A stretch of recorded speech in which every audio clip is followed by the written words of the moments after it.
It is a huge problem that the core of our understanding of justice comes from power and not love. The whole motherless.com thing and the Epstein files both exist because we're running on an ancient form of justice. Because of the concept of retributive and punitive justice, people are just trying to get strong enough to not be able to be punished, or they're trying to be too invisible to be able to be caught. And as long as your system of justice is oriented in this way, then the system of justice is basically on a fundamental level running on the concept of might makes right, which is the law of the jungle. So it's jungle justice. Because if I want to claim that I'm going to protect you and that I'm a good person, that you guys should follow me and listen to me, that claim is based around the concept of me being strong enough to protect you. It's based around the concept of me being strong enough to punish the bad people. And effectively, because the bad people can get so powerful that they can't actually be stopped, or they can be so invisible that they can't actually be caught, it basically means that my ability to carry out justice is effectively impotent. Conversations like this are also unhelpful because once we start talking about these kinds of things, people start trying to double down on the justice that's not working. They just want the justice system to get stronger, which will just make the people who are doing bad things try to get stronger, to try to become more immune, to try to become more invisible. So this isn't like the end of the line of how bad things get. This is just like a symptom of the problem that has been occurring and is going to keep reoccurring so long as we keep thinking of justice in this way. I want you to think about some truisms and some axioms, things that people say that we kind of take for granted as, okay to say or true, like what they imply. If you were to tell some young people that power is never having to say you're sorry, if you say that real men are powerful and that's important that men be powerful, if you say that you should ask for forgiveness, not permission, when you say things like a man's got to do what a man's got to do, you take these 4 sentences and you basically have codified the concept of the rape culture. You're basically saying that this is how people should be in every context except for the intimate context. But when you have a culture that doesn't talk about intimacy, that doesn't talk about sex, that doesn't talk about consent, you have a culture that is actually structured around keeping those things suppressed, and it creates this problem. Now, if we get back to the concept of the punitive and retributive justice, when you're sitting there telling men to do exactly what it is they want to do, and if you are trying to get so powerful that the people must comply, you become this draconian authoritarian structure, right? We now live in a surveillance state where it's like everything that we do is basically being watched. We're holding little devices that we can be observed through. The Wi-Fi in your house can actually be used to make a 3D image of you and everything inside of the space that you're in. We create bigger prisons and better weapons, but that doesn't stop the people. It doesn't deter them. It just makes them try to get better because in their minds, the idea that they are strong enough or smart enough to get away with it is one of the reasons why they do it. And when you normalize the interventions to stop them, what they see is not, oh no, I really should not do this. They just go, oh, I've just got to be better. Because at the core of your system of justice is not love, it is power. If we believe that other people are fundamentally dangerous, that all the other tribes are dangerous, that everybody is in competition, if we allow ourselves to believe that within society it is the haves and the have-nots, the haves are going to prey upon the have-nots, they are going to turn what should be a society that is collaborating into an ecosystem of apex predation, then yeah, might makes right jungle justice makes a lot of sense. You keep on right ahead doing that. But if you're going to make us all pay into the same funds to solve the same problems, to be supposedly collaborating with the same pool of resources to take care of the vulnerable, then a system of justice that is functioning on the concept of power rather than the concept of love, or at least collaboration and cooperation, does not make sense. You actually have to transition to transformative justice where people go, oh, there is something wrong with me. I am harmful and I want to fix that.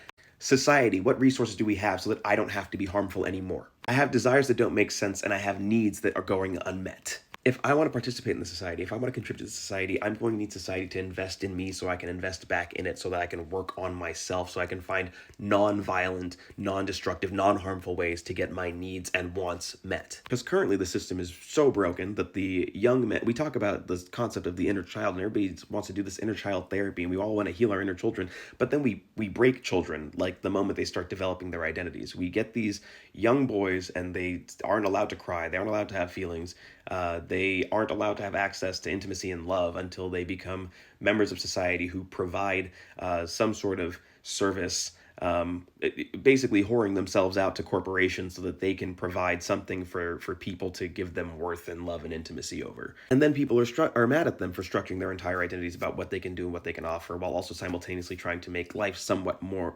pleasurable and satisfying for themselves. Not every man is fundamentally broken by this system. Some of them are thriving, some of them are functioning. But any people who are unserved by the system that they cannot escape, it's not like you can just let them go be feral, because they'll be punished for that too. They'll probably be incarcerated incarcerated for wandering through lands they're not supposed to wander through, touching nature that's been legislated that they're not supposed to touch. So essentially, they are trapped. And I'd love to talk about the harm that happens to women here, but we're already over 5 minutes. Women shouldn't have to live in a world where all of this abuse that's been carried out upon other people gets carried, it rebounds back onto them because they become the outlet. Because in the system of punitive and retributive justice, where people are functionally subjected to a dominance hierarchy, what tends to happen is there are classes that are protected and classes that are vulnerable. And the vulnerable classes get to be exploited, they get to be abused, they get to be harmed, they get to be oppressed.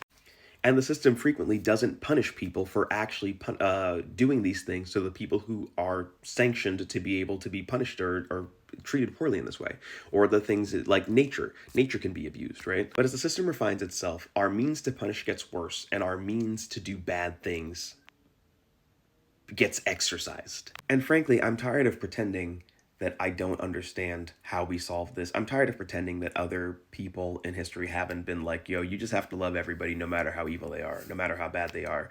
You have to focus on rehabilitation you have to love the sinner, not the sin, whatever it is. There's so many different, if there's no enemy within, there can be no enemy without. What is a good man but a bad man's teacher? What is a bad man but a good man's job? There's so many wisdom traditions.